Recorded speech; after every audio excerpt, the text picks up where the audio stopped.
Hi guys, I'm Nick and welcome to my YouTube channel.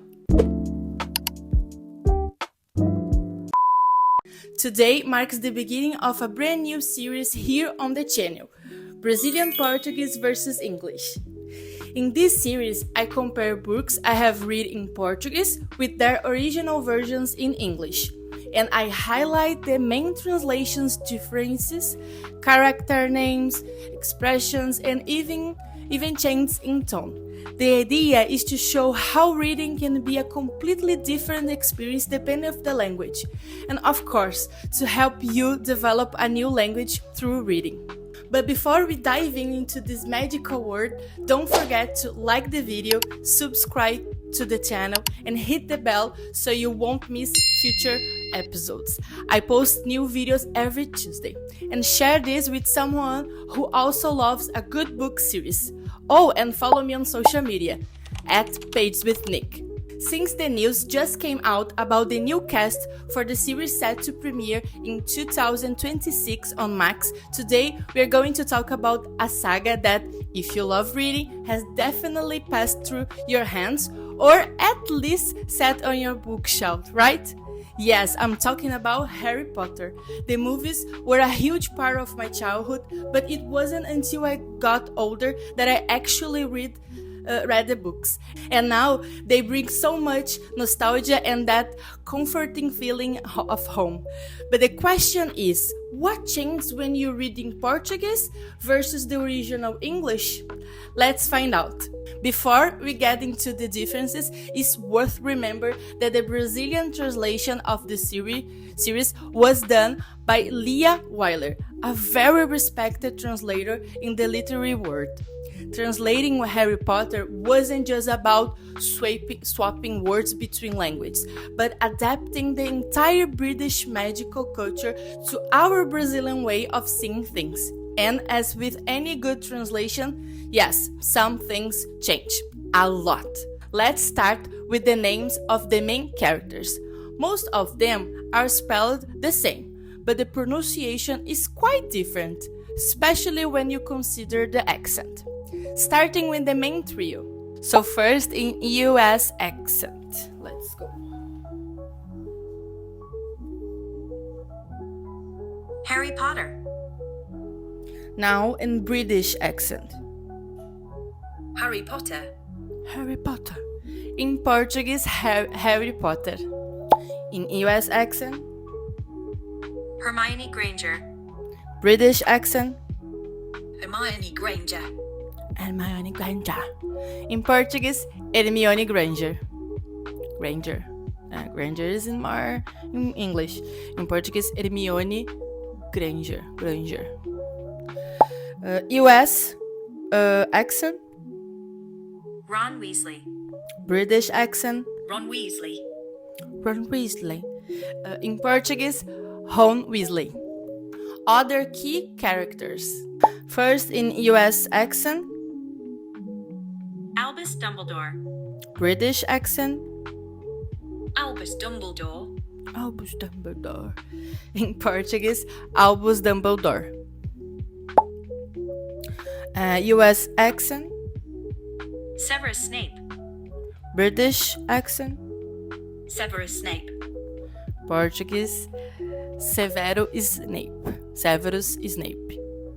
Something like that. So, US accent. Draco Malfoy. British. Draco Malfoy. Portuguese, Draco Malfoy. US accent. Lord Voldemort.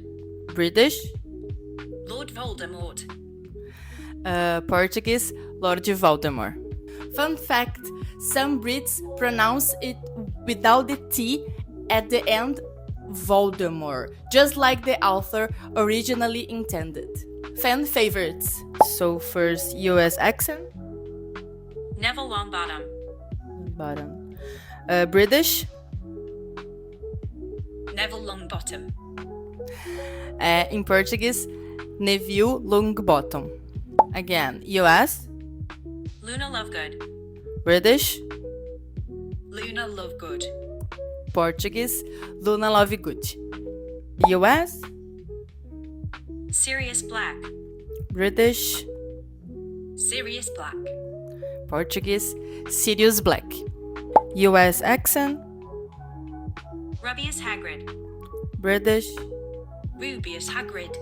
Portuguese, Rubius Hagrid. Now, about the school and the houses. Some names were fully adapted, others just changed in pronunciation. US accent, Hogwarts.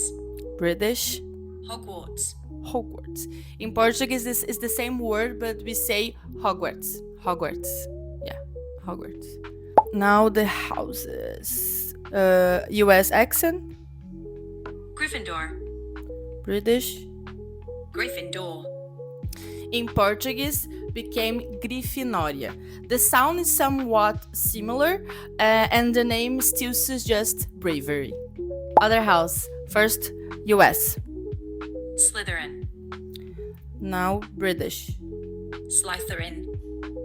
So Slytherin turned into Sonserina, a creative translation inspired by Sibilo, his, and Serpente, snake. The third house, first in the US accent, Ravenclaw. British, Ravenclaw. Ravenclaw. In Portuguese became Corvinal. Raven means corvo in Portuguese, and claw means garra in Portuguese, but the sound is completely different, right? Last one, first in US accent, Hufflepuff. now in British, Hufflepuff. Hufflepuff. In Portuguese, turn in Lufa Lufa, a fun and playful name that fits the house's vibe, even if it sounds very different.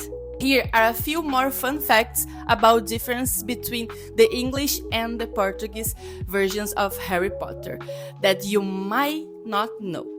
In Chamber of Secrets, when Tom Riddle reveals he becomes Voldemort, there's an anagram. In English, Tom Marvolo Riddle, I am Lord Voldemort. In Portuguese, Tom Servolo Riddle, eu sou Lord Voldemort. They changed Marvolo to Servolo just to make the anagram work. Now that's dedication. Remember Ron's rat, spoiler alert, who turns out to be Peter Pettigrew? In English, its name is Scabbers. In Portuguese, it's called Perebas, which refers to a skin lesion or informally something gross or useless. Makes sense, right? Most spells stay the same. They are often rooted in Latin, like Spelliarmus, Lumus, and Specto Patronum. But even character names with puns work in both language. Remus Lupin, lupus, means wolf, werewolf hint. Sirius Black, Sirius is the dog star, another hidden clue. When you look at the names in English, you start to see how J.K. Rowling was always leaving little Easter eggs throughout the story. Now, let's talk about Tom. J.K. Rowling uses tomes of British expressions, wordplay, and slang in the original texts. And when you read in English, you really feel that British vibe. For example, Muggle translated as trouxa in Brazil, which literally means someone who clueless. Pretty clever, right? Howler in Portuguese, it's berrador. That loud red letter that screams a message. The translation is super spot on and you can almost hear it yelling as you read it. So does the reading experience really change between English and Portuguese? The answer is yes, it does. And you don't even have to read the entire series in English to notice. I read the whole series in Portuguese, but I looked up passages and terms in English and compared them. And just by doing that, you can clearly see how J.K. Rowling's tone in English is way more British, full of layered meanings and playful expressions. The Portuguese version has a smoother, more directed flow, with lots of smart adaptations that work perfectly for Brazilian readers. But the English brings that special British charm that gives the story a different feel. So even though rereading the whole thing in English, it's easy to see how the experience really does change. And it can be super rewarding for anyone waiting to dive in deeper into this magical world.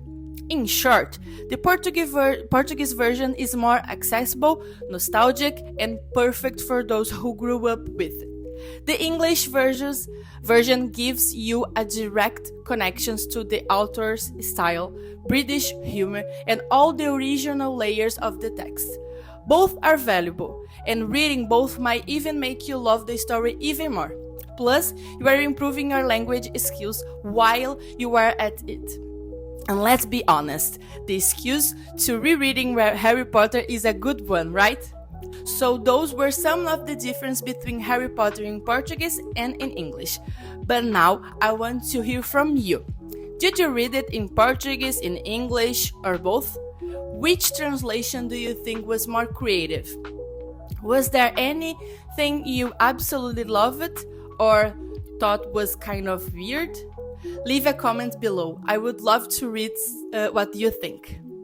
Thanks for watching all the way through, and remember, I'm not right or wrong, just sharing my humble reader opinion. See you on the next page, in the next video. See you!